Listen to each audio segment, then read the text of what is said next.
time, everyone. Welcome back. Hopefully, you enjoyed the lovely food prepared for us on this auspicious day. Brother gave us a lot to digest in the morning. We've just had a lot to digest during our lunch break. So let's make sure we keep some room, stay awake. I'm sure we'll have no trouble with that. From all the wisdom that we'll be able to gain from our brother has to share with us. The first section of today was about gratitude to acceptance, where we learn to accept that God is principle and the confidence that comes with it. So now, Brother will share with us on gratitude to service and how we can take that confidence and walk forward to serve our fellow men.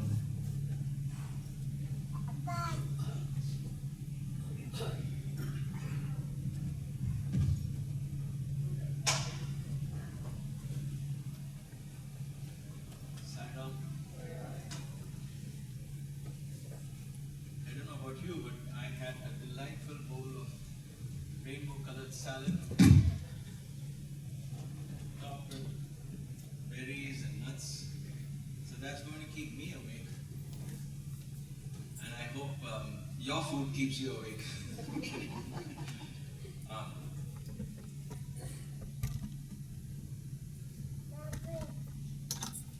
One of the greatest contributions or gifts, I would say, a gift that Bhagavan has given us is not only the gift of Namasmarana, where he taught us how to chant, how to bring the attitude of devotion into your chanting, how to get empowered through chanting, and so on. So much so that today, when it comes to singing bhajans, chanting, all over India, for sure, and the rest of the world, they look up to Sai bhajans as a standard. Is it as good as Sai bhajan? Because the discipline that is there in Sai bhajans, the amount of devotion it invokes when people listen, it's phenomenal, and we can only attribute that to Swami, the way he gifted us that. The other beautiful gift Swami has given us is the gift of service. There's a young child waiting to come in. It's so tiny, I don't know if he's afraid to come in or anyway. He gave us the gift of service. It is a gift. I certainly saw it that way, and I certainly see that way, continue to see. He gave us the chance to experience the joy of giving. Service is giving, right? You give your time, you give your talent, you give your resources like money and so on and so forth. We come together to give something. It could be give to each other, it could be something like as simple as setting up. It's not simple, but as straightforward as setting up the audio-visual system or setting up the digital camera and the technology part of it. It could be something like getting the chairs ready that help each other to have a good satsang, or it could be stepping out into the society and looking for what the society needs, the community needs, and giving them that. So did Swami teach us, and I can speak for myself and few of my fellow alumni students who are here can resonate to what I'm saying. True, he gave discourses on service, on selfless service. It is true, he formed organizations and so on and helped people. He allowed people to use his name for the organizations and so on. All of that is there. Okay? But it was not through giving of speeches, giving of discourses, or forming of organizations that he was trying to, or he gave us this gift. This gift that he has given us was truly that he was the embodiment of that. We know and understand Bhagavan Baba as the embodiment of love and grace and divinity. But I want to share with you this perspective of he was the embodiment of service itself.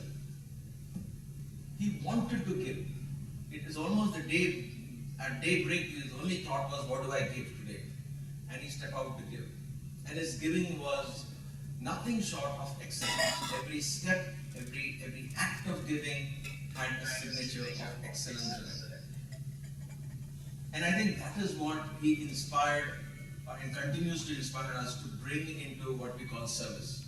Whatever we do in the form of service, in the form of giving, we bring excellence. Today, in today's world, money is such an important thing. And therefore, or rather, we have given it so much importance. And so when we say we want to give something free, we seem to ascribe less importance to it. Oh, we are giving free anyway, so it's okay. As if that does not need to have excellence attached to it. Oh, we are after all giving a free lunch, let it be okay. We could get away at being substandard. Why? Because it's free. People are paying that we might be more committed to giving quality. Swami turned that upside down. He said giving is not about charging or whether it's free. Giving is a reflection of who you are. And your act of giving represents what you bring there. It's a reflection of who you are. Thank you. And now we shall begin with the headstand. The yoga mat. Don't tempt me with the yoga mat.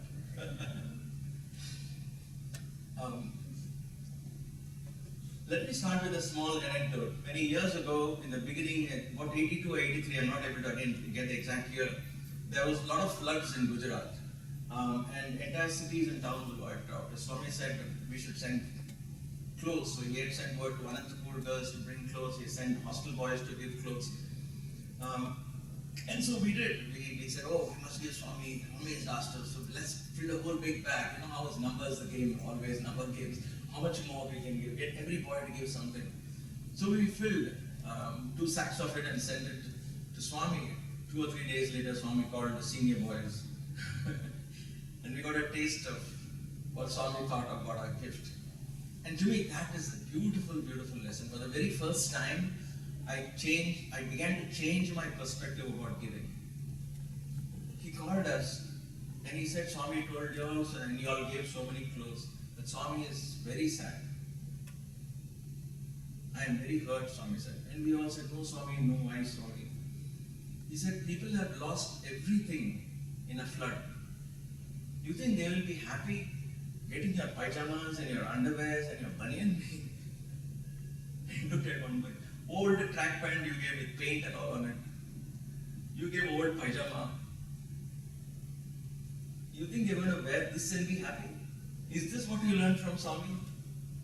I burnt away all your clothes, he said. And I've sent them brand new clothes. They should be given, when people have nothing, you should give them new clothes. And I think Swami purposely did this to teach us boys. Because when we think it's giving it free, we give something we don't want. Right? When Swami wants to give something, he wants to give the most wonderful and the best thing possible. Something that he wouldn't even be able to afford for himself, he wants to give. And I think, before I proceed further, there is a fundamental, huge law of the universe that he's taught us. Rather than wait 200 years later and somebody tell you about this, I'm sharing with you now because I've seen this in life experience. I see this magic happening. There's a power there. You set a law in motion. Everything in the universe is a rhythm, right? We started the day with that. Our breath is in rhythm. The rhythm inside, the pulse is a rhythm, heartbeat is a rhythm, day and night cycles are rhythms. The sun rises and sets, there is a rhythm that goes on. The waxing and the waning of the moon is a rhythm, right? The seasonal, cyclical seasons everything is a rhythm, right? The birth and death of stars and galaxies is a rhythm. Yugas are rhythms. Long inhalations, long exhalations, the whole yuga, everything is a rhythm. So there is a cyclical pattern in creation itself, a dance. What you give out comes back. That is what karma is. What you sow, so you reap. Because of that rhythm in the cosmos, in every aspect of creation, there's a rhythm. So even in our actions, when we act something, there is a reaction to how we act and what we do. So as you sow, so you reap. We hear it in the Bible. Here, Swami has exploited that and taught us in many ways. Because when you give the very best out, you're setting a huge law in motion, and the universe will present the best things back to you. You don't have to do it expecting that. You don't have to do anything, whether you expected it in return or not. That's immaterial. The question is, can you? Do you? Are you willing to give your very best? If it is a song that you're singing, or a music that you're playing, or a rhythm that you're playing, can you give your very best to it? Not because there are 10 people listening to it, 100,000 people, not because it's a program. But at that moment, I want to give my very best to this moment. I have my talent is on is being called for, and let me express it in the very best way possible. If any act of giving becomes a reflection of who you are, and every act, whether it is raising a child, whether it is speaking to somebody, or whether it is a project you're doing, whether you're collectively or individually, it has to be, is this giving a reflection of who I am? Not about who's receiving it, how they're receiving it. The best of sermons of Jesus Christ was taught on the Sermon on the Mount, where 90% of the audience came there for bread and wine and miracles. 10% perhaps went home with that Sermon on the Mount. Today it's inspiring billions of people. It was never who's on the other side. It's not about who's receiving it. It is a reflection of what you are giving. Can you give the very best? Adi Shankara gave us amazing compositions, amazing philosophy, right? How many people followed him at that moment when he was giving? Barely 12 people. All of them monks. Each one went in different directions. So when he gave, did he think this is going to help people who's listening to this? I'm giving such valuable things. Is somebody giving respect to it or not? That is not the point. The point was, is it a reflection of who I am? Is it a reflection of what I believe? If I am serving God in another person, what am I ready to give God here? Can I give my very best? If it's a meal I'm preparing, can it be the very best meal that this God will be happy and pleased with? It's a question we need to ask. And I saw this in Swami at every stage. And there are so many instances that I have shared and I will share today as well, that continue to inspire me in that. Before I go there, I want to take you through a journey that I myself went through, spanning that decade in the 80s, if you will. When I was in Swami's room in the very beginning, I was very fascinated by the mail that would come. All kinds of greeting cards and letters would come. Of course, we don't read any of them. Swami would read as much as he could, physically possible on one day, and the next day there's a whole big sack waiting. So he would, our duty would be to take it downstairs and open it only to see if there was any cash, was a check donated to him, or there was anything from 11 rupees to $5,000 I had taken from that as cash. So we have to check, right? Obviously, you can't throw it away. So our job is to take that and then tear the contents of the letter. So during that time, there will be a lot of greeting cards that would come to Swami.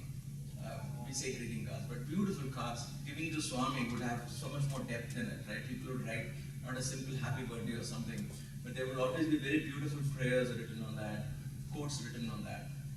And then there would be something personal, but what I would do is I would just take out that personal thing, tear it, but I never had the heart to tear out a beautiful card like that. One day as I was staring at one card, and the prayer in that card, or the prayer and the affirmation in that card made me stop, and for the very first time I was reading it. It was the prayer of the Saint Francis of Assisi. Make me an instrument of thy peace. Where there is hatred, let me sow love. Where there is injury, pardon, and so on. We'll come to that prayer in a bit. But I was just reading it, and the beauty of the card, the way the prayer was, it was beautiful. And that was a time I had become a great admirer of Swami, if you will. Because my devotion from curiosity to what he does in his room, to become an admirer, to become a devotee, all of that happened so subtly I don't even know where to point my finger when it happened, but it was a gradual transformation. So I was admiring the way Swami was relentlessly giving and making effort to spread whatever he came to spread, divinity, peace, love, and all of that. So when I saw this, I said, this should be my prayer. I want to be part of his mission. I want to do something for Swami. What it was, I don't know. But I just struck me when I was reading that. I'm not supposed to even glance at Swami's mail, right? It's obvious. You know how it is when somebody in your home says, hey, this is your mail. Can I help you open it up? You'll say, no, I'll take care of it. So suddenly I heard, hey, from behind, hey. I was so scared, I froze. I'm not supposed to, I should have just assembled it, kept it there. He looked at it, he didn't say anything. I put it on Swami's table, and he noticed it, and very sweetly, about 3 weeks or 4 weeks later, he bought a bag full of greeting cards, and he flung it in. Oh, keep it, you like it? No, keep it. So sweet it was. And of course, later on, 10 years later, 1990, I had a chance to make it into an album with my pictures and Swami's all quotes very beautifully. I gave it to him, he signed it, went through each page. So that had its own story. But there, that card was there in that bag, and that card stayed with me. And I loved that prayer, make me an instrument of thy peace. I wanted to be part of Swami, so I started saying that. A couple of years later, when I got a chance to speak, I spoke in Swami's presence. In the end of the speech, I said this prayer, make me an instrument of thy peace. Where there is hatred, let me sow love. Where there is injury, let me sow pardon. Where there is doubt, let me sow faith. Where there is despair, let me sow hope. Let me not so much seek to be consoled as to seek out to console. Let me not seek to receive as much as I would seek out to give. Let me not seek to be pardoned as much as I would seek out to pardon. For it is in giving that I truly receive. It is in loving that I am truly loved. It is in dying that I am born to eternal life. This is a prayer of Saint Francis of Assisi. It deeply was entrenched in my heart. I loved that prayer. It made me gave me a feeling of being useful. And so when I spoke in Swami's presence, I chanted this prayer, make me an instrument of thy peace. And it's a very beautiful experience to speak with Swami by your side, because you're not, your mind has blocked out the audience. The mind is only focused on, oh my God, I hope Swami is happy with what I speak. So it was completely focused. It was a good training because it took the fear of public speaking, if you will. Somebody asked me recently, can you train young boys to do public speaking? I said, sure, bring Swami. I think because that's the only way I learned. Because our focus was only Swami. It didn't matter whether there were 5 people or 50 people or a whole Dasara, where thousands of people would gather. Our thing was, after this, I had to face Swami. What will Swami say? So we were very mindful of that.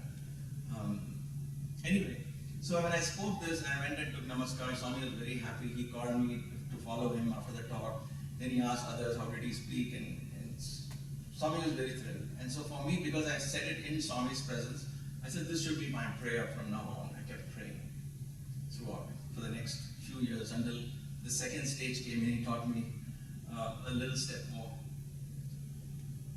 Before we go there, I want to pause and come back to this idea of giving. Swami's joy of giving, the way he would focus on giving the best of things. Every small things matter to him. In his room there will be cupboards. One cupboard is full of his clothes. You would open it and it's just orange clothes, right? Orange robes and orange dhotis. Think of your closet next time you open it. As I do every time when I begin to wonder what to wear. He said, what would Swami wonder, right? What color should I go? Maybe darker orange or lighter orange. Let me go wild today. Reddish, orange. It's all orange, orange, orange, orange. And next to it there will be a couple of cupboards, also full of clothes, fancy clothes, silk clothes. But there will be silk saris, silk dhotis. Guess for what? To give.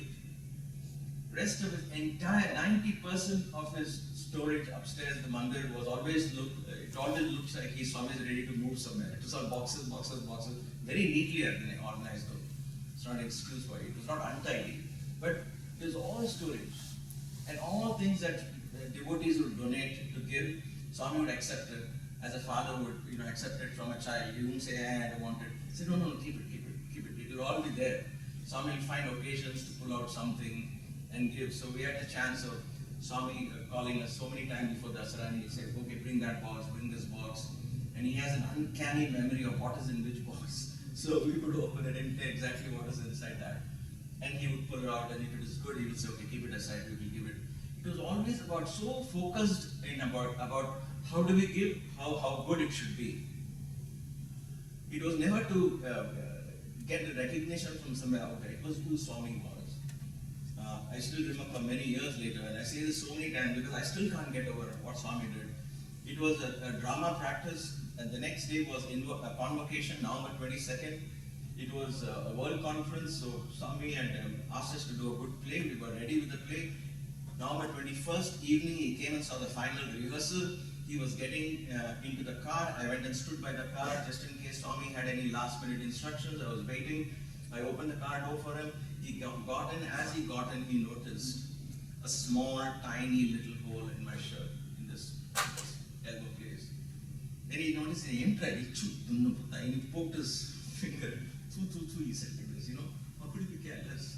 Jokingly. And I was very happy Swami is joking. I mean, tomorrow's drama, my whole mind is, how sometimes we are so focused, we miss the forest for the tree. So I'm so focused on drama, everything else is, I'm only looking to say, is Swami happy, is Swami happy? So when he joked like this, and he poked his finger at that tiny, tiny little, barely seen hole in my shirt, I might have, scratched this somewhere, I don't know what. My interpretation was, oh, Swami is happy. Good, he's not telling anything about the drama, we don't have to make any last minute changes. So he went, sat into the car, I came back, everything was good. 22nd morning. I was sitting in the darshan, I was a little back, the bhajan hall, we had a late night practice, I got up late, but luckily I went for early morning darshan, because I'm always last minute Swami will give some instructions, so just be around. So I went there, I sat at the back of the bhajan hall, and Swami opened the door, and there are all these VIPs sitting, including the President of India. And Swami opened the door, he has a brown envelope in his hand, a brown paper bag, if you will. He's holding it in his hand. He opens the door, and he comes straight to the bhajan hall. He looks around. Iyer ekkada? He said, where is Iyer? That's my last name, by the way. So I got it and went to Swami. He flung 20 feet away, because he has no time for this, right? He's got VIPs waiting. So he just flung this big bag up towards me. I caught it. He said, get a shirt stitched. And he went out for darshan. And I was thinking, what shirt it is? What is only for me? Was it for an actor? At that moment, I just couldn't place what shirt he's talking about. Then I saw a white piece of shirt.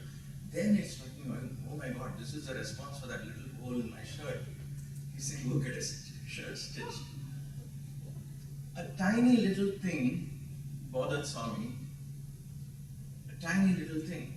And look at the day, it was not an ordinary day. It was a day when he had enormous amount of things to pay attention to. So when we read in the Vedas, Anoraniya and Mahato Maniya, even the atom, the smallest and the tiniest molecule, God exists. And so does he exist in the largest of the large. Mahato Maniya. This consciousness of God I saw in Swami. And this is just one among the many incidences. His attitude to serve was the embodiment of service. When he saw something missing, he had to fix it. He had to give something to at least allay that. It wasn't like I wasn't shirtless, right? Now I am homeless. And I'm proud because I get to live in beautiful homes of Sai devotees. By the way, I'm homeless because I sold my home and moved to India. In case you're wondering what happened to poor brother Sunder, I want to make that clear. We just moved to India last year to take care of old folks at home, my parents. Anyway, I wasn't shirtless or anything like that. It was just a small little thing. How many times we plan a big program and a small little thing, see, nobody noticed that, just push it under the carpet. We feel that's okay, that's not going to, it's not nobody will see that also, and the program will be a successful. But what is the reflection, how does that reflect on you? We are ready to put up with the little inconsistencies in our life. We think we can hide it. And that becomes a reality in our life. We'll always be presented with inconsistencies and we'll always be hiding them. But rather you address it at that moment, fix it, and fix every little inconsistency that bothers you, then life will begin to present a rosy picture. And that was what I got from Swami. The beauty of that. How did he have time to pay attention to the small thing? Because I know he would have remembered to get one shirt piece for Sunder, put it in an envelope and keep it. Even if he had asked some other boy to do it, fine. But the fact that he remembered to personally come and give it, he could have still sent it to somebody. Those are the little acts where you really, what touched us most was that service is what is cultivated in us. Because we believe we can truly give. And truly give, we saw the it wasn't like, and I want to clarify because there are a lot of youngsters here, or many of you have not even seen Sai Baba or known about him, you're new to him, and you're wondering, but Sai Baba he had hospitals and colleges, and there must have been a lot of money. We always think at the background there's a support of money. I want to tell you, we saw Swami pushing the envelope. He didn't wait for money to come in. He did a project and money came. He did the service and money came. He would say, when there is selflessness in your step, the whole universe, he would use it in Telugu, he would quote it and never do a good job in saying that, but the Navagrahas and Anugraha, he will say, all the Navagrahas will come together, all the 9 planets, if you will come together and come as grace to work with you, to serve you, to complete that. And we saw that Swami doing it with great confidence. Why are you afraid? Go, do it. Take that bold step. He did that. But in that giving, it was never substandard. Never. Whether it was food to be served to devotees, accommodations to be given, it was always, let us, he didn't encourage people to indulge, but it was a service. People would ask now, you were talking so much about food and this and that, not in today's workshop, don't worry, you can relax. But generally, if you're so strict about food, but Swami had a North Indian canteen, he had a South Indian canteen, he had a Western canteen, he had so many food, you go in the ashram, you get so much choice. Just think for a moment, was that given so that you and I would go and indulge in food? Then what was the attitude? Swami said, North Indians come from there. They eat only chapatis and they don't eat hot and spicy food that Andhra people eat in the south. If they come all the way, I don't want them to eat this food and become sick. So have a canteen that they come, they will get their food. So they can focus on what they have come for. Westerners, they are coming from somewhere. They need salad or sandwich or something, make it for them. So that they don't have to eat our food and fall sick. Look at the amount of service he went out. So the Westerners got their food, the North Indians got their food, the South Indians got their food. Everybody got their kind of food. Of course, we can always go and taste here and taste there, but it was never meant to indulge.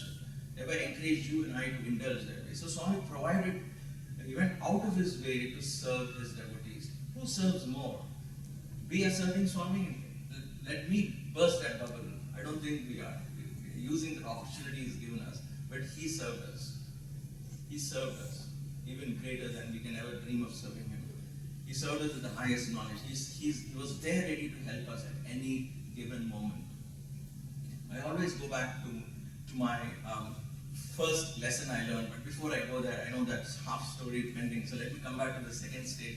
A few years later, around 86 or 87, I had another chance to speak in front of Swami. And at the end of every talk, I had learned to say a small poem or sing a song or something like that. And Swami seemed to like it, so I was going with that flow. And so I thought in my mind, that my favorite prayer, Make Me an Instrument, which I chant every day, that was many years ago, so let me do it one more time now. Swami won't remember. Pardon me, but that's how I thought. Swami won't remember that. So it's nice to sneak it in again in my talk. Because I had it was a beautiful feeling saying that in front of Swami. So I gave the discourse, my talk, and then I sang this, or rather chanted this prayer, Make Me an Instrument of Thy Peace. I took namaskar, Swami patted, all of that. Next day, he came, he said, he asked a couple of VIPs, how did the boys speak? They said, very good. He said, Bagundi Kani, good, but, my ears pricked up, what is this but now? What is Swami going to say? You spoke well, but what is this last, you said something in the end, what was that? So, I said, Swami, the prayer, Swami, make me an instrument of thy peace. Ade, make me. What does this make me? Make me tea, make me coffee, make me instrument. Who are you to order something? Order just now. I'm ordering like you order make me tea, make me coffee, make me an instrument. No, I'm kneeling down thinking, wait a minute, that's the only way I know to chant that prayer. See, this is, the lesson here is, when we chant Rudram, when we chant all of this, we are doing everybody's doing, we are doing this is chant. We're so focused on chanting, we are asked, do I tune into it? Is it for me? Do I want to do it? Do I feel that connection with God? Or am I doing it because I heard it is good, I also have to learn, I don't want to miss the fun of it, maybe there is something. We had asked ourselves that, and Swami challenged me here. I couldn't tell him anything. It was Bhajanan, I was just staring at him, not knowing how to make head or tail of this. Who are you to say make me? Now could I tell him this is the popular prayer, thousands have chanted it over the last a few hundred years? Who are you? I paused. Then he said, now Uddeshamlo, may I chapte bagundi? May I? Then immediately Mr. V.K. Narasimhan others, Swami, and of course that's all they need. Swami said, good, may I? May I chapte Bhagavan? May I means, instead of saying make me an instrument, say may I be an instrument? And that suddenly opened up, a light went in my head. Wow, that's beautiful. Instead of saying make me, because I thought, as I analyzed it during the next few years, I analyzed it, yes, because when we say make me, let me, we are sitting back waiting for something to happen. Right? Then we are not doing anything. There's nothing to spur me on to do something to be an instrument, right? I'm just saying make me, someday you will make me, so when are you going to make me? And we are waiting. So waiting becomes reality. All the time, this last day of my life, I'll say make me, right? So Swami broke that. He says, start saying may I. May I now is almost like co-creating with God. Can I do this? May I do this? And then you sneak in and start doing it. You're along with God, right? So I got it was a very beautiful moment for me. I said, wow, this is amazing. So I said, may I be an instrument of that peace. Where there's hatred, may I sow love. I got that feeling of humility, and that became my prayer for the next few years. And in those years, I saw so many more instances of Swami giving small things. It was the 60th birthday for my dad in the same year as my father, same age. So, Swami had sent word that they should come for the interview the next day. And the previous night, Swami sent a sari and a dhoti for my father and mother. He picks up anybody to give it. You know, it's not, how can I send it to this person? Somebody is there in front of him, he'll give. So, Colonel Jogarao, he said, give this to Iyer's parents. So Colonel Jogarao, poor thing, he had to come all the way. He took a bag. He was running an errand for Swami. When Swami tells you to do something, you cannot pass it on and say, I don't have time for this, can you please do it? You can't do that. You dare not do it with Swami. He came home all the way. Because he was considered a VVIP. That's why I'm saying Colonel Jogarao. He was always, all the time with Swami. And he really didn't have time to run around these errands. But Swami perhaps proved a point to him and taught him a lesson as well in this, as it did for us. So he came home and he gave the bag to my father, and he made them open it, made sure my mother took the sari. And because Swami asked, did you open the sari? What did they say? All that, you had to go and report back to Swami. So, and when my mother took the sari, he told my mother, you must have you're doing some special puja for Swami. I think you're doing some special puja.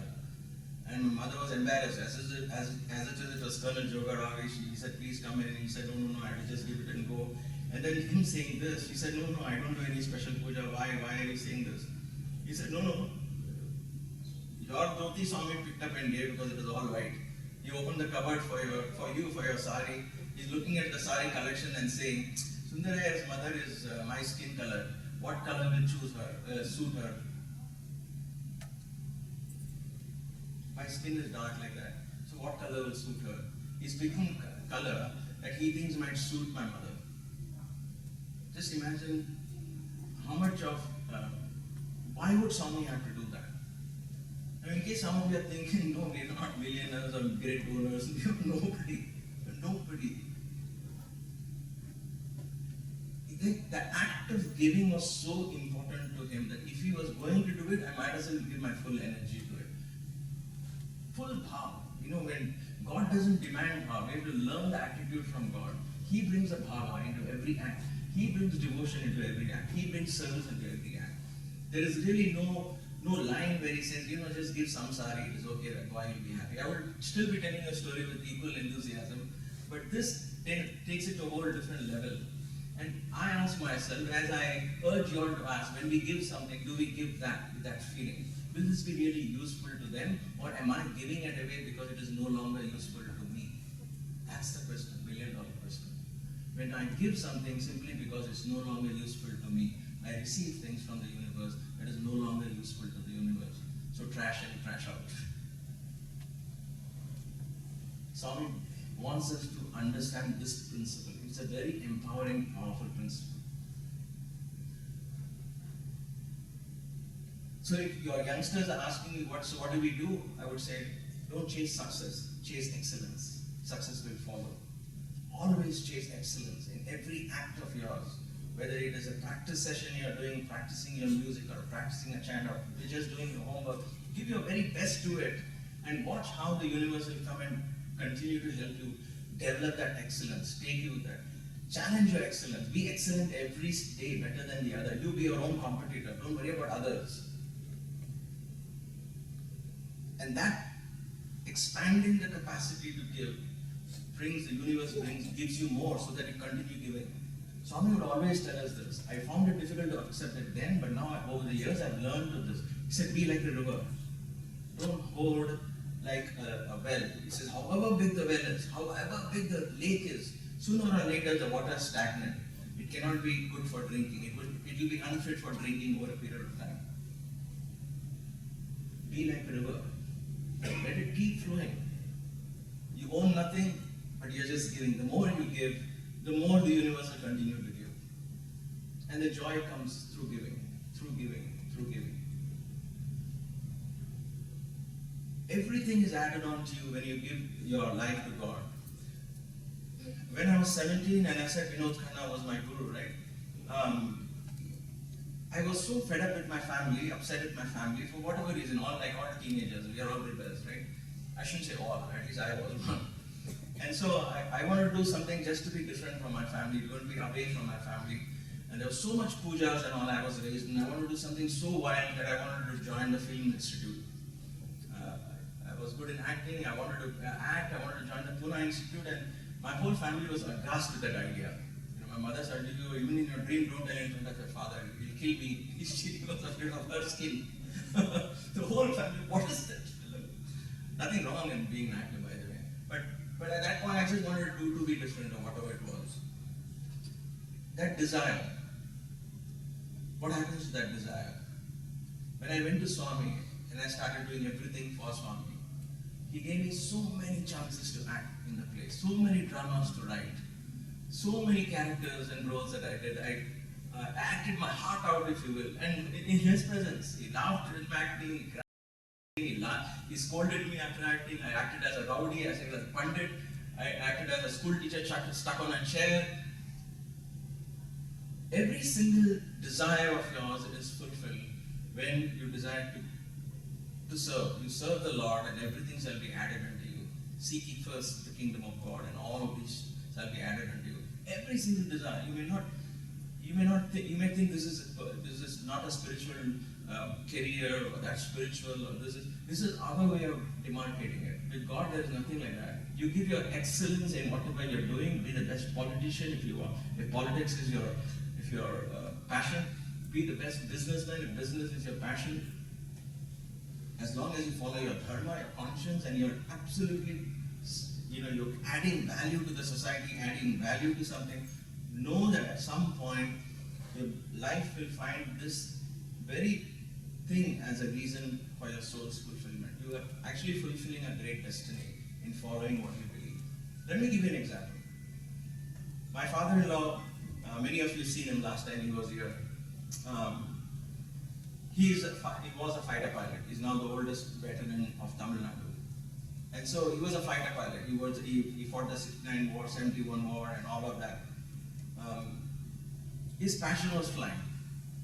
I want to fly. So a time came in the Air Force where he was going to get promotion, which would mean a desk job, administrative job. That would not mean flying. He said, no, I want to fly. I can't accept this promotion. The whole family was against him. He said, how dare you? How could you do this? You can't do anything else. You have to take this promotion. What about your pension? What about your this and that? All that. He said, no, but I have to fly. I want to fly. And therefore, he quit the Air Force and he joined the private airlines. And he joined one, Vayu, that closed, and he joined NEPC, that went down. Then it was hopping at some point. It was like a test for him.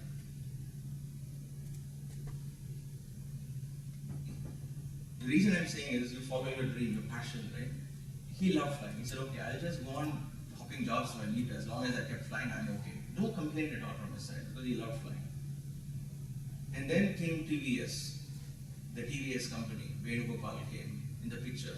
And he had bought a plane. He was looking for a aircraft for his company. And then he got a plane. He was looking at a pilot. Somebody referred. and Captain Iyer's name came, and my father-in-law became his pilot. And now he started flying Vedagopal to Puttaparthi and back. But before that, there was another beautiful thing. So when he was in Vayur, the Puttaparthi airport was being inaugurated, 90 or 91 it was inaugurated. So out of the hundreds of pilots, somebody chose Captain Iyer to go fly the plane to test the runway. So he and another Christian pilot who was commanding the plane there, both of them decided to fly down. They are supposed to test and take off. Why I'm saying this is there's a story that we'll finish that as well. But the point is, look at this. Fighter pilot, Air Force may not be spiritual for you and me. Meditation, yoga, yes, spiritual. But look at how the universe connects everything, makes that also a chance has come to make that an offering to Swami, right? Connects it. It doesn't matter what it is what you believe. If you chase excellence, if you do it for the joy creates and connects you to your divine source. In this case, it connected him to Swami. So he's supposed to just land and take off. The airport is new, Swami is very excited, the plane lands, and he's supposed to take off, but as he lands, because they wanted to test how long the runway is, and if the runway is long enough, and so on and so forth. The plane lands for the very first flight. The plane lands, and then my father-in-law looks out to his surprise, he sees the red Mercedes and Swami standing there. He says, oh my God, we didn't expect Swami. They were supposed to just land, take off, and give a report. The moment he saw Swami standing there, he stopped the plane. He told his colleague, I'm going to take Baba's namaskar. So they both came, and the colleague said, I don't know who this Baba is. What do you want me to do? He said, I don't know about you. I'm going to follow his feet. So he came, he fell at Swami's feet. Swami materialized Vibhuti and gave it to this commanding officer who doesn't know Sai Baba. My father-in-law says, even to this day, I was just standing here, I was looking at him, he didn't give me, he went and gave him. Jokes apart. Then Swami told him, Chalo. Chalo means what? Go. And then Swami started walking towards the plane. So both of them are looking at each other, where is he going? Swami started going into the plane to the VIPs. Come, let us go for a ride. So Swami thought it's like, take a bike, take a car and go for a ride like that, right? So my father-in-law said, oh my God, we don't have clearance, what do we do? How can we just take off? And how can we say no to Swami? So he went, he told Swami, okay. He sat in the cockpit, called the control tower and said, I have to take off for one, they call it Ricky flight or something, I have to do a quick flight. They said, no. He said, I have Sai Baba on board. He said, all right, all cleared, go. Immediately, without hesitation, he said, oh, okay, in that case, go ahead, finish it off. So he got a chance to fly Swami, came back, Swami took pictures with him. So his heart was fulfilled there, that the joy of flying found a fulfillment. But that was just the beginning. Because then Vedagopal came and then he flew Swami 3 more times. And when Swami was in the wheelchair and couldn't move around, so Vedagopal offered his private aircraft to Swami. And guess who was flying his private aircraft? It was my father-in-law. So he got a chance to fly not once but 3 times.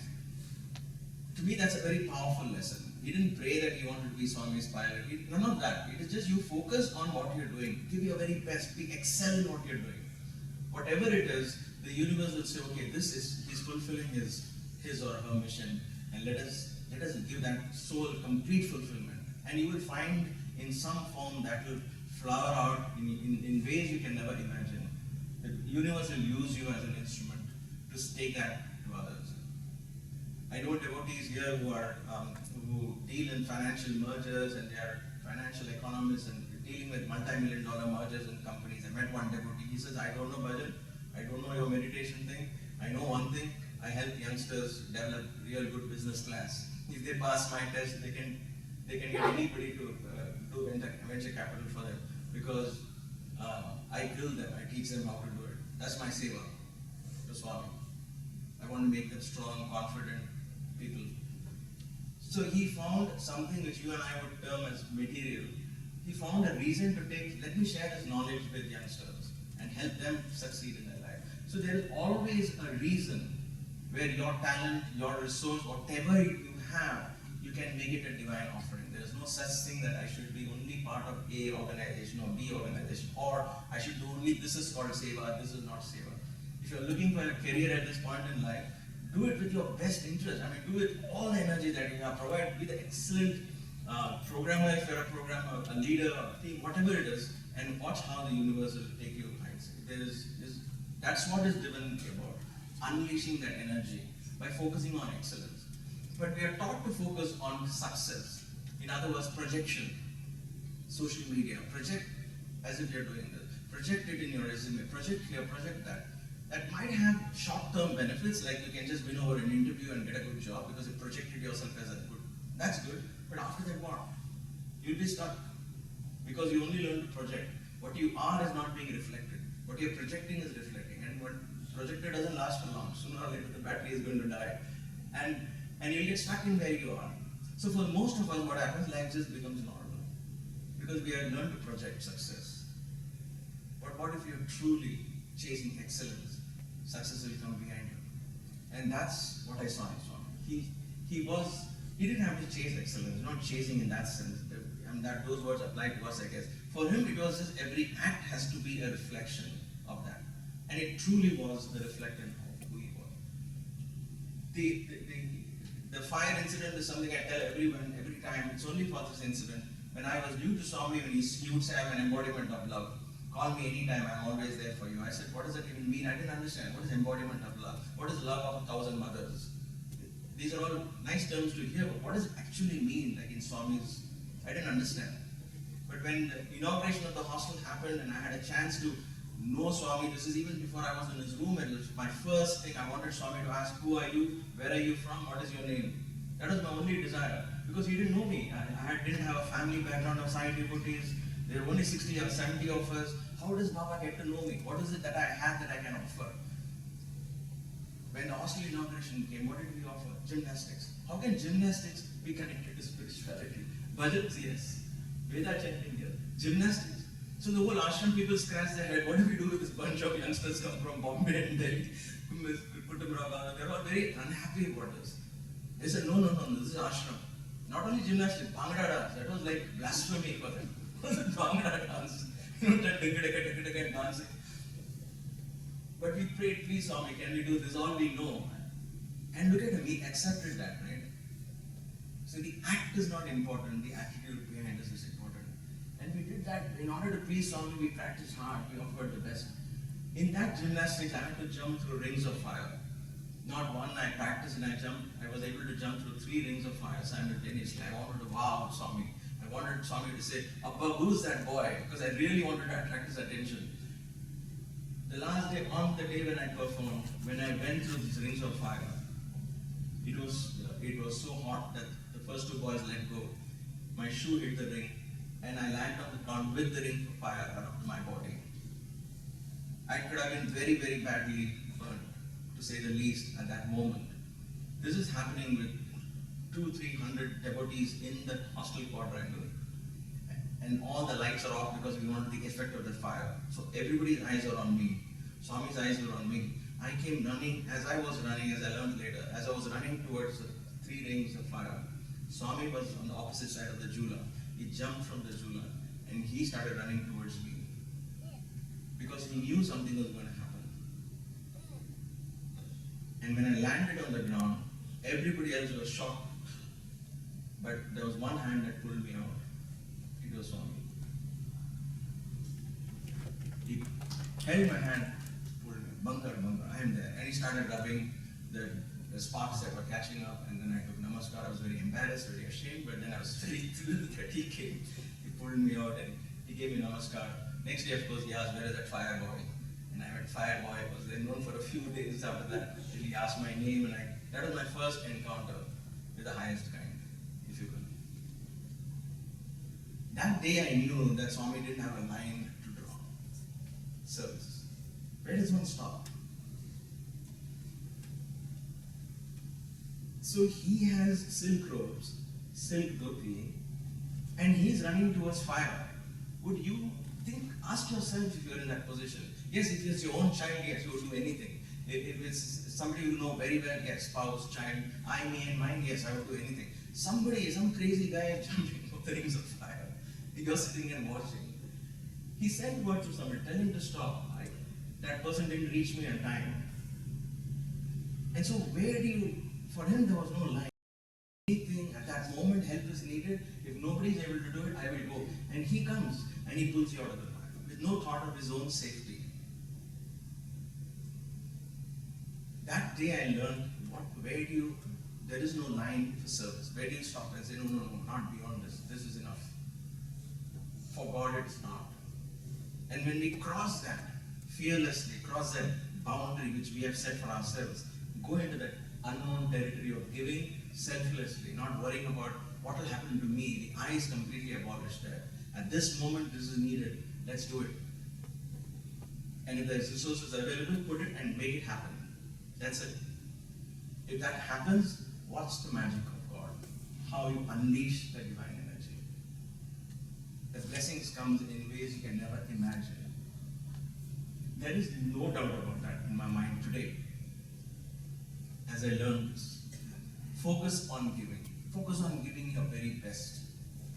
That, to me, is how we can express gratitude through service.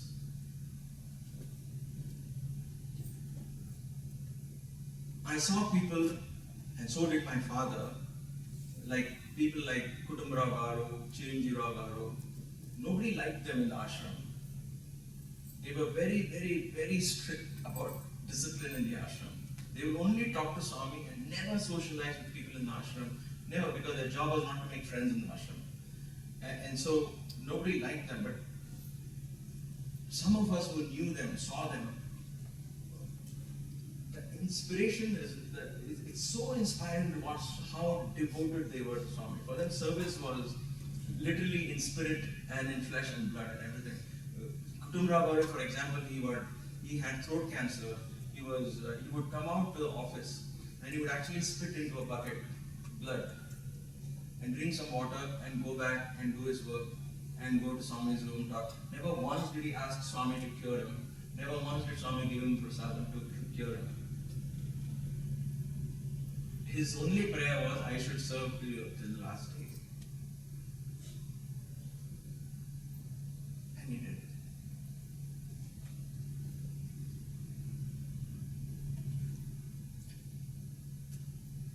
So my father saw that, he was very inspired. Oh yeah, I also should serve like that. So he took, these are the role models, truly. Role models like you have Dr. Ram Bala, how much he gave for this place, right? Selflessly. What was the agenda? Other than serving Swami. So bhajans have to be, everybody has to learn bhajan. So let's bring out a bhajan book. That's excellence in giving. Today, yes, you have apps and all that, but 10 years, 15 years ago, you didn't have apps, right? Everybody depended, this was a Bible in every Sai center throughout the US, because English, people can't read it. Tamil and bhajans which were specific for USA, English bhajans, everything so beautifully done. That is excellence. These are inspiring role models we follow, selflessly. We celebrate their lives, right? So my father was very, so for him, it was, one of his seva, among the other things that he was doing as part of the trust was, if somebody dies in Puttaparthi, he would say, I will take the body, because there are many orphans who would come, older people, older elderly people who die alone. There will be nobody to even take them to the funeral ground. So my father would take it upon himself to go chant the mantras and send them off, give them the final ritual. And every time he would come back and say, I wish one day my body also should go to Chitraapati, I have no other desire. Because from Murugan and Shivan, they completely became Sai devotees. They came to ashram, they got settled, Swami gave them a room. And so his only dream was that. And I was keeping my fingers crossed thinking, okay, someday I'm sure Swami will take care of that. I never even questioned that. It so happened that in 1992, my father left for Bhopal. He said, I had to meet my children. Swami had gone off to Kodaikanal and so on. The Puttaparthi ashram was empty because it was very hot. He left to see my sister, taking Swami's permission, and he died in Bhopal. He said he had an heart attack, and 2 days he died. Swami was in Kodaikanal that time. So when I was in the ashram, I was in the central trust that time. So I was taking care of that. Once I heard this news, I thought maybe my family is pulling this thing, saying your father is sick, come soon. Because I never would go for family get-together. I would just be in the ashram all the time. But then the secretary of the ashram came and told me, your dad is really sick. Didn't tell me he died away. He said, go, immediately go. So when I went to Bhopal, I saw my father's dead body, and immediately my thought came, my God, he wanted to die in Puttaparthi, he died in Bhopal, some unknown place. For me, it was a very foreign place, somewhere so far away, unknown place. So at that moment, because having spent so many years with Swami and all those experiences, there was never a doubt in my mind. It was more of anger. So how could Swami do this? Why would he let this happen? Why couldn't he just give him a chance to die in Puttaparthi?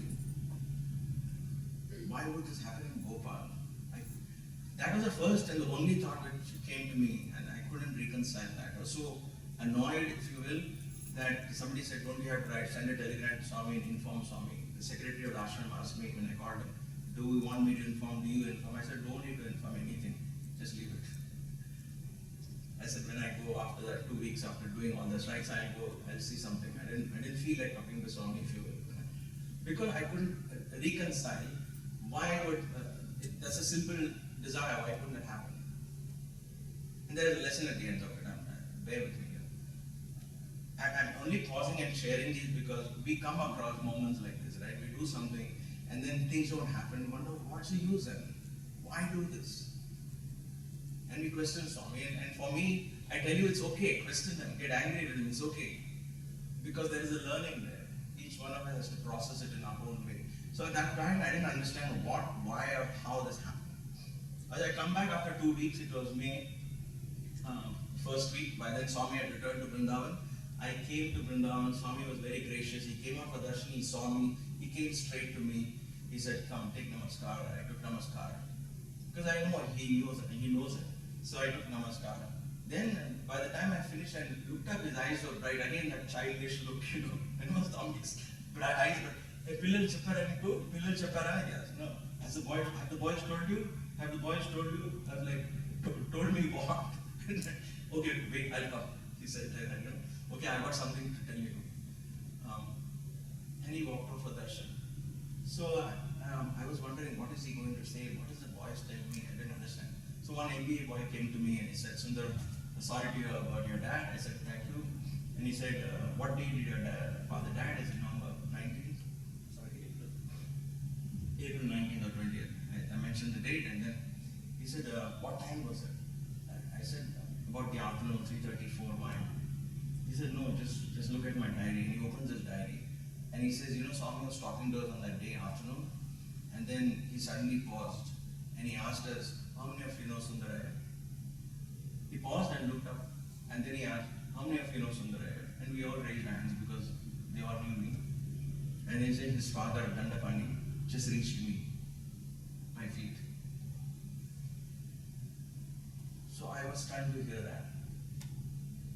I said, what? Really? Swami told you this is 2,000 kilometers away, right? At the same time. And Swami telling this. And I was very touched that Swami acknowledged my father's death. And he had died there, Swami acknowledged. Swami finished the darshan and came back in Thrai Vrindavan. And so the interview room is a little further. He comes out into the hall where there's the jula there, right? So he comes out of the main door, he calls me inside, I went in. By then he walked in and sat on the jula. And as I entered itself, he said, he pointed to stay there. And he was going in the jula back and forth. It's like, you know, he's kicking the jula and he's going a little and his feet comes up. So he's going. That darshan was amazing. So he's swinging and he's looking at me and he's saying, oh, you're angry with Swami. Kopamaniku, yeah, Kopamu. Why are you angry? And this is not the Swami I knew. This was like a divine Swami. Why are you angry? Body ekkadaina pochu. Body can go anywhere. I gave him my feet. నేను పాదాలు ఇచ్చాను ఆయనకి పాదాలు I gave him my feet. చెప్పలేదు పిల్లలు, didn't the boys tell you? Body can go anywhere. And he's swinging back and forth. It's like, who do you think I am? How dare you get angry with me like that, you know? But not chiding me, but there's so much love in his voice.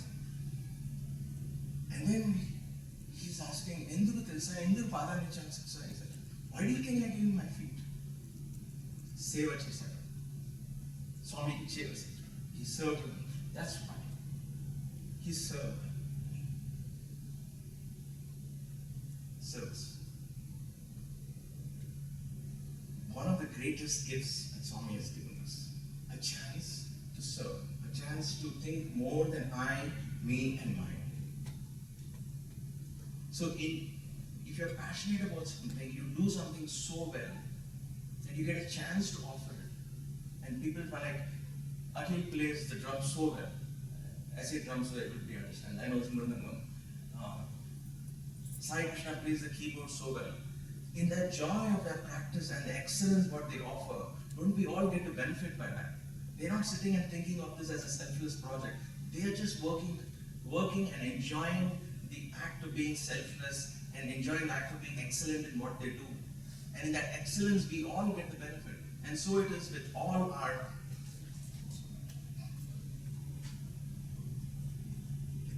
and in that excellence, we all find a reason that takes us beyond ourselves, a chance to become larger than life, a chance to grow from I to we, and from that we to he.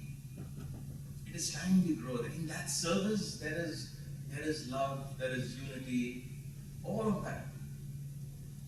So let us think on those lines. So going back to that story, Maya often always asks me, do you have tissues in your pocket? She did that last night. I said, no, I'm beyond crying now. But it never stops. She does something to us, right? So many years passed, and so it was my turn to go to Kodaikanal. And I'm not saying all these stories in any sequence, rather, just to make my points. So 1990, one of the first batches of going to Kodaikanal, first or second.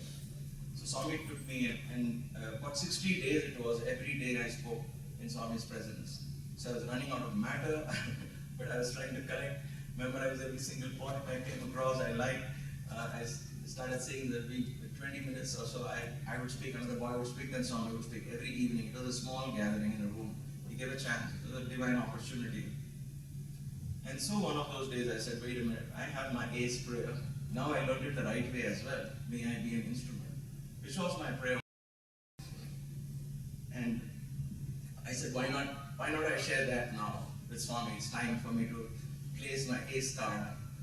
Because they were running out of matter, I said, let me do this. Because every day we were looking for, at least I was looking for, after talking, Swami said, good, Bhagamatlat now, very nice things. Like one day I spoke, he had a VIP come in, he wanted me to talk about colleges. I spoke everything. I forgot to mention free education. For some reason it slipped my mind. And Swami said, Anni Chappa, everything you said, but why didn't you say free education? I want people like them to listen, free education. Enduku cheppaledu? You were so upset. And I felt so bad. Parallel. Next time, remember. What I'm doing, nobody is doing. You have to, that is why I want you to tell. It is not propaganda, please don't misunderstand. But it is how a teacher puts his very best and he expects that. So that's how he trained us. So I got this chance, so I said, I spoke very well, I guess. At the end I said, may I be an instrument of that piece. It was very touching because this is not a Dasara, a big platform. It was standing next to Swami, just a few boys. I just looked at Swami and I spoke. There was no mic or anything, they were just talking. So I just straight from my heart said, may I be an instrument of that piece. And I touched his feet. I said the prayer, I went and touched his feet. Swami patted me on the back. Very good, he said. I got up. May I be an instrument of that piece. He looked at me and said, Inke enta sepura beggar laga may I.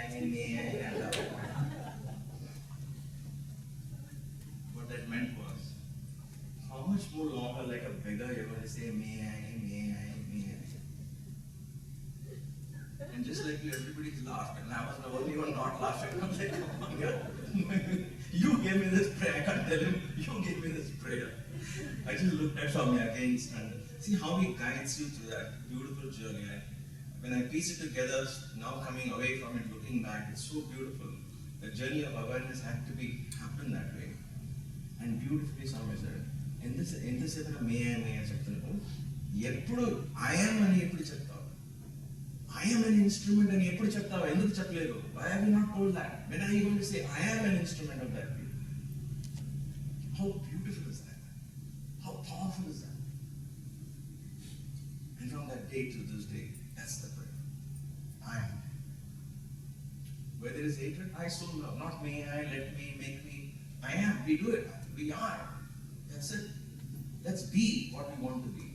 And every step that we take towards that being makes that being even more real. If you want to experience being divine, then every act of ours, every thought of ours, every word of ours, let it begin to reflect that inner divinity. And that every step that we take towards allowing that divinity to express itself, the divinity becomes more and more real. And you will connect to that source. And that true freedom from fear goes. That freedom comes in. Fear goes away. And that's why Swami would say, fear cannot enter me. He wanted us to say that, right? November 23rd, 1983. Such a powerful discourse it was. He didn't tell you, pray to God to make you realize divinity. There's no prayer there. There's an affirmation. How empowering is that? That is true initiation. I am God, I am God, I am not different from God. This is not New Age philosophy. After Baba went, that youngsters came and got together and did this. This is Baba himself telling you, please say this. This should be a mantra. Awakening us to our greatest reality. And to me, that's why that is the greatest service he has given us. He's provided us. He served us so that we could begin to understand this. He came to give us what we want so that one day we would ask what he has come to give. And what has he come to give? This true realization. And that realization is not somewhere in the future. It is at this moment. I know it is difficult for you to say, but I can't think of me as God. It's very difficult. It won't become easy by not saying it. But by saying it again and again and again, that what seems difficult and impossible will slowly become possible. The light will begin to shine. We need to believe that. So from unconditional acceptance, that service, I am. Let us be the instrument of Sai. Let us be a beacon of Sai's light. Let us be that. Not waiting to become. Let us shine forth. To me, the greatest lessons of Hanuman, Swami has put the biggest statue of Puttaparthi is Hanuman on top of the hill. Why? Why did he want the boys and everybody to just get a glimpse of this mighty power? Because he's an embodiment of service. Correct? We all know as Ramadhuta Hanuman. He was a messenger of Ram, he was a servant of Ram, Dasya Bhakti, he was the embodiment forever. Right? But he was a man of action. He didn't wait for Sita to appear. He didn't wait for the paths to open up. He didn't wait for Google to give him directions exactly where. He had an idea and he said, okay, if that is there, then let me go. And when he jumps to take that leap to in search of Sita, one mountain comes up, Mainaka mountain, and says, please come and eat, come and rest. You see how when we plan satsangs, first food, rest. What will they eat? What will they eat?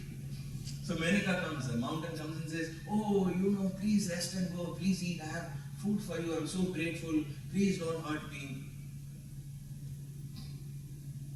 Hanuman says, I'll just touch you and go, I'll come back and rest, I have work to do. That's how we should treat food and rest. When we go out to serve, how much do we get distracted by other things? Who said what, who wrote what, this versus that, we get caught up in that. And then we sit and we regroup ourselves, rediscuss this person becomes bad, that person, we get caught in things which are completely not required. But what is bigger at stake? Hanuman, if he had paused to sit on Mainaka and say, all right, I'll please him, poor thing, he will feel bad. You see? Hanuman's focus is serving Rama, and therefore anybody else's request, if it seems distraction, he'll say, good, I'll come back later. So the story shows he just touches with his toe, he just touches the Mainaka mountain and continues his journey. Then comes the Surasa, another demon who comes. Who says, come, just enter my mouth and go. Because she knows once you enter the mouth, she can eat you. Surasa, rasa means senses, sensual pleasures. Come to Hanuman, hey, come on. Right? So we need to ask ourselves, in my journey towards Sita, in my journey towards my own divinity, how much distractions come my way? Do I keep up that? If in my journey towards service, whatever it is, whatever I undertake at that moment, how many obstacles come? Surasa, he tricks her. He just goes in and comes out again. That's how much importance he gave to senses. Just, okay, you need something, all right, done for you, move. It's not always about taste. It's not always about sensual reality. There's something more beyond that. And so Surasa is tricked, but then comes Simika. And I think that's a lesson for all of us. Like the greatest enemy for us in our service to Bhagavan and service to his devotees. Simika, third Rakshasi who comes. Simika begins to attack not Hanuman, attacks the shadow. The shadow Hanuman's shadow begins to slow him down. See, the lesson of Valmiki is so beautifully written. She attacks this shadow. What is our shadow? The I in me, the ego in me becomes my shadow. I want to do, but the other I is there. And so we have labels attached to this I.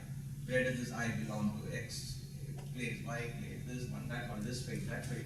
We get caught in that, and that slows us down. So Simika was delaying Hanuman's journey. He was putting full power, not going. And so what does he do?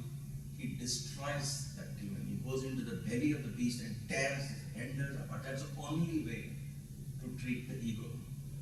Destroy it. Destroy the ego. In other words, it's not at all about me. I am not in the picture. What needs to be done, let that be accomplished. It's not even about I or we. If certain children have to be educated in the center, let's focus on educating those children. Let's make them the best citizens of the society. Can we do that? If that is the cause, who is doing it, where it is coming from, who is playing bear role, VIP, BBF, none of that is really, it's immaterial. Because those are the shadows that will slow down in our effectiveness of that. That offering becomes contaminated. But if we are focused on that, then those children will find a beautiful living, a beautiful future. The I, me, and all is not forgotten. Right? That is one of the greatest lessons I learned from Swami. That's why I said he enjoyed his own leelas. He saw his own leela and he was fascinated by it. There was no I in it. It's spontaneity, this childishness, that innocence that Swami had was so powerful. And those were the lessons of service that we saw, that Swami displayed, was not lessons to teach us, but we saw it, we took it as lessons because they were the very nature of him, who he was. He always wanted to give, always wanted to serve, always wanted everything to be the best, especially when it came to giving. And therefore I say, it is like the joy of giving. The joy of giving. We don't have to be necessarily tied to a project to learn to seva. That's besides the point. The point is, can seva be our true nature? If I skip helping my mom at home and I go and be part of a social service project in school, that's good. But what about home? It's not becoming my nature. Seva should be your nature. It truly becomes such that I will serve. That's it. For the joy of service. You're not going anywhere with that service. You're not expecting anything at the end of the day. It is just the joy of giving. My dear sisters and brothers, many of you, again, if you're new to Swami or even if you've known Swami, you should understand that for anything that he did, he never let his hand out like this. Never let his hand out like this. He never came to people and said, I have to serve, I'm going to do good to the society, can you help me? He never did that. He never wanted us to do that. Never ever wanted us to do that. And he believed that it should never be like this. Because the focus is not, if this comes, I will serve. The focus is, tell me what you want, I will give. I will give my best. Swami would say that, and take that as your motto for service. That's for me, hand is always like this, never like this. Period. That's the lesson I learned from Swami. How much ever practical sense it makes to do this, I force it to be like this. Always. Let me focus on what to give. Can I give? I'll do my very best with the available resources. Can I do my very best? And that's it. That should be complete in itself. Never go like this. So this concept of fundraising, because you have a selfless seva, whatever it is, the means never justify the end. I cannot do something against Swami's personal and most dearest values and then justify saying that, but this is what Swami wanted. I can't raise funds publicly or like this and then go and start a school and say, but I am giving free education. You give, but not at this cost. The means cannot justify. It has to be, if you're truly understanding Swami's principle, focus on giving. And the reason why he's telling you this is because, like I said earlier, I began with this, and this is what I want you to understand. Why he's telling you is not to make your life difficult at all. It is not about doing big projects. It is about learning to unleash that law, universal law, that you just focus on giving, the universe will provide. You don't have to ask. The universe will provide.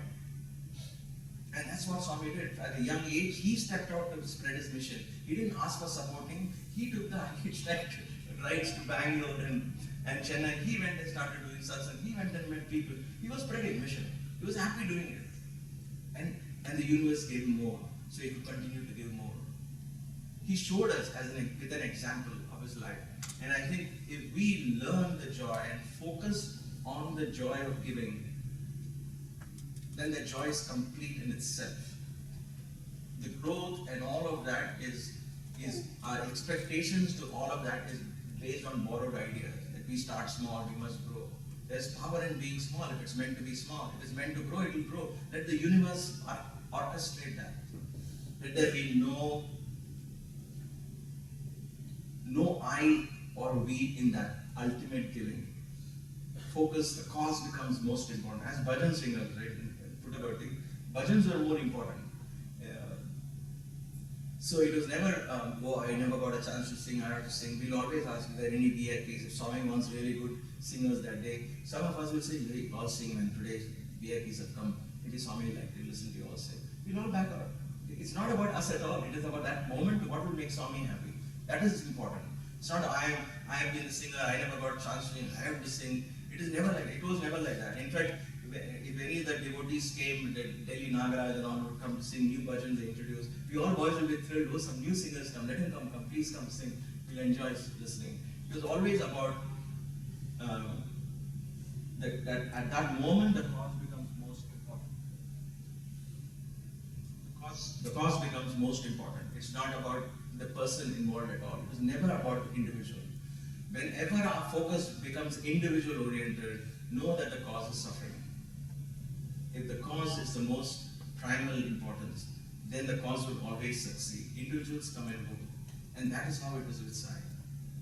His cause, he focused on a cause. I have come to light the lamp of love so that it shines brightly day by day. That was the cause. The last day of his life, he lit that lamp in the field of education, he lit that lamp in the field of medicine, and that lamp will spread. There is absolutely no doubt about it. It's a small lamp. But rather than cursing the darkness, it was lighting the lamp. And there is another beautiful lesson that I took from Swami, and I learned with that. And that lesson is, you're not doing to transform the society. You're not doing it to transform. You're not helping the poor to abolish poverty. You're not feeding the poor to abolish them. You're not doing that for them at all. It is a chance that we got, and we gratefully participate in the act of giving. It is never about the other individual. It is always about giving selflessly. Every act of Swami represented that. And therefore, my dear brothers, if we can take home this powerful message of service being a delightful opportunity, a very deeply spiritual opportunity to help us grow. What that service means, each one of us has to define. If a homemaker designs, a mother designs, my service is to bring up my child to the best of my ability. So now, right now, I want to be focused on that. I feel my heart is content. I feel drawn to doing that. Then do that by all means.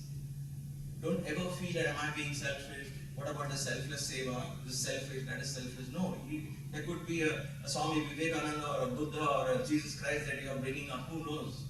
But you bring in excellence in that child, the values in that child. That child might tomorrow reach out, because your effort will never go waste. The universe doesn't waste. God doesn't repeat twice. He creates uniqueness and He never wastes resources. So your efforts are never wasted. Whatever you do your very best and watch the miracle happen. And get the I out of the way. Get the I out of the way. That's what I learned. The more I put myself into the picture, then it contaminates the cause. Because I bring with me all my luggage. But if I stay out and say, how can I be a caretaker for this? How can I be a caretaker of this place, this body itself? Can we be caretakers and do a delightful, excellent job with this job? Just like Kabira saying, Genie Re Genie. You gave me this blanket, I'm giving it back to you as you gave it to me, clean and pure, not contaminated. That also for him was service, right? And therefore, let us pray that Swami guides us in this path of service. Help us realize the opportunity where we are part of a much, much bigger cause, and the cause becomes more important. Lastly, I want to end with the nice, beautiful lessons Swami teaches about Rama, Lakshmana, Bharata, and Shatrugna, how each one was better than the other. Since Rama represents the Samanya Dharma, so he was the Atma principle. Lakshmana's devotion to Rama was one of choice. He said that would be like a monkey choosing to cling to the mother. A monkey, a baby would cling to the mother. And when it wants to play, it will leave the mother, go play, and then come back and cling. So Lakshmana chose. Rama said, no, you don't have to come. Lakshmana said, no, that's not for you to say. I will decide. I have to come. I have to take care of you. So that's a devotion, but that is Lakshmana's devotion. There's nothing high or low.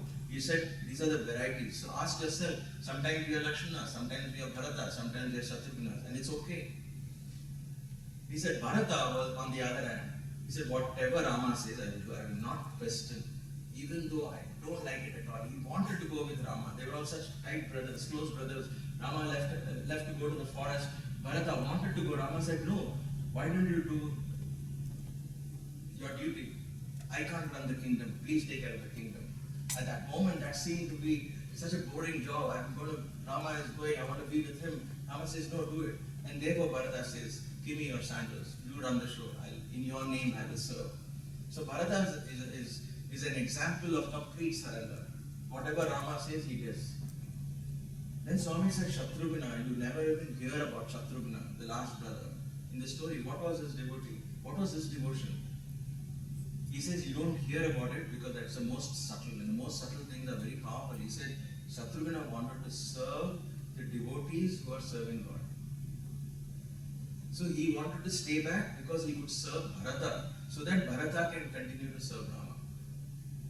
Even Rama was not important for Shatrugna. He said, no, I'll stay back and look after Bharata. If he has to serve you, then somebody has to look after him. I'll look after him. So serving the devotees, that's why in Myanmar in South India, you will hear that poem. They'll say, make me a servant of the servants of God. That's all I want. I want the dust of the servants of servants. That is the day, so that they can be in that path. Give me a chance to serve. Service is a beautiful path. It's a path filled with blessings. And the blessings are all about opportunities to give, to share, to love, to step out of the I, me, and mine. May Swami guide us all in this beautiful path, hold our hands, and take us step by step into this beautiful world of selfless love. Sai Baba.